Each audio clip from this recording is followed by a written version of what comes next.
Kejam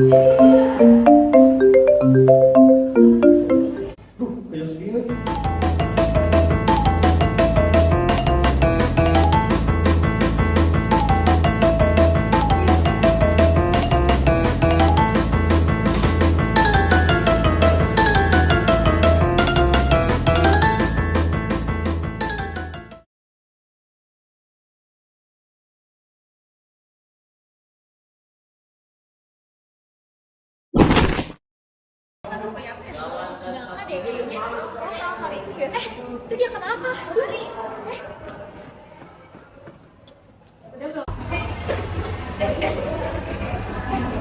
Jaki, dik gue enggak.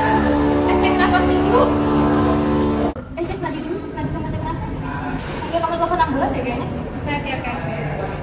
Dia udah nggak beraturan nafas sama Nadia. Harus di CPR juga deh kayaknya sekarang. Halo Pak, ini ada yang tidak sadarkan diri di VB lantai 3 lokasi Pak. Segera ke sini. 1, 2, 3. 1, 2, 3, 4, 5, 6, 7, 8, 9, 10, 11, 12, 13, 14, 15, 16, 17, 18, 19, 20, 21, 22, 23, 24, 25, 26, 27, 28, 29, 30. Tiup.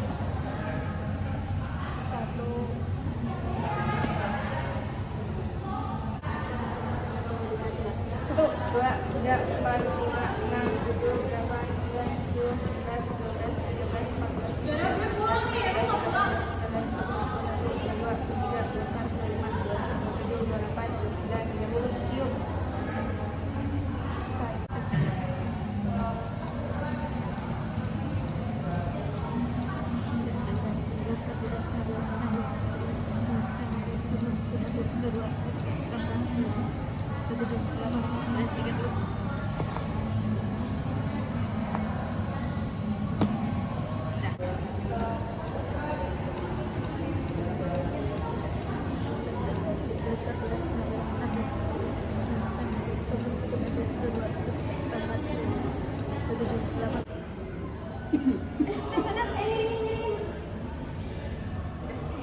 Jika seseorang mengalami henti nafas atau henti jantung, maka segera lakukan pertolongan pertama dan jangan menunggu hingga kondisi semakin memburuk. Pertolongan cepat dan tepat seperti CPR dapat meningkatkan peluang keselamatan korban. Ikut penjelasan lebih lanjut mengenai prosedur CPR pada presentasi kami. Sebenarnya apa itu CPR?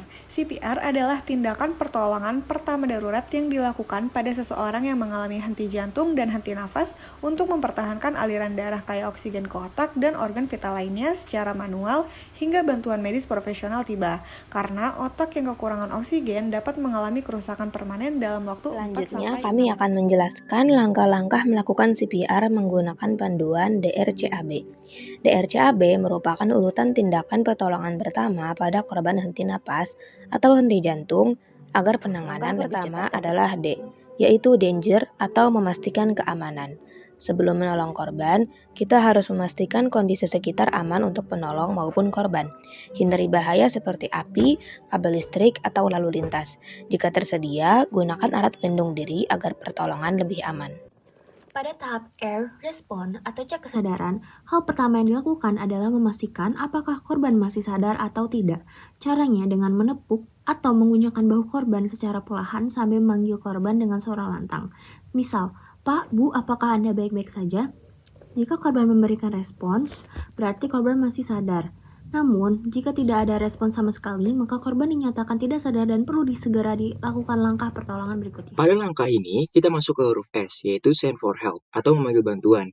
Jika menemukan korban tidak sadar, segera minta orang sekitar untuk menghubungi layanan darurat 991 atau sebagainya. Jika bersedia, mintalah AED atau alat kejut jantung otomatis untuk membantu penanganan henti jantung. Saat menghubungi bantuan, gunakan speaker telepon agar komunikasi tetap berjalan sambil memberikan pertolongan pertama kepada korban. Selanjutnya C. Circulation atau kompresi dada. Pertama, periksa nafas korban dengan cepat, maksimal 10 detik. Jika korban tidak bernafas normal, segera lakukan high quality CPR. Posisikan korban terlentang di permukaan yang keras dan rata. Letakkan kedua tangan di tengah dada atau sternum dengan satu tangan berada di atas tangan lainnya dan jari-jari saling mengunci.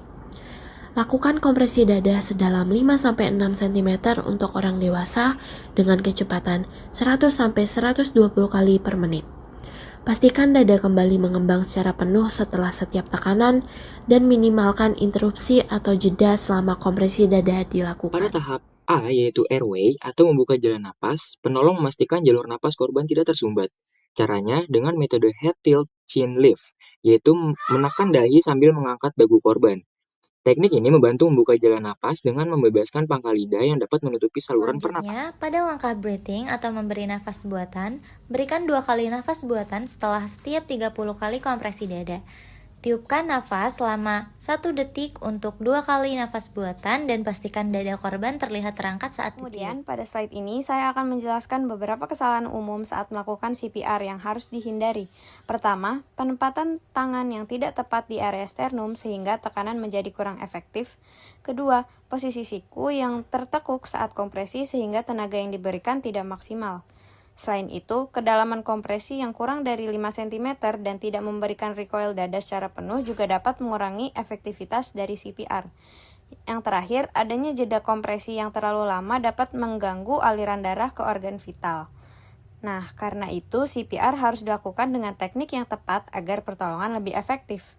Sekian dari kelompok kami, terima kasih.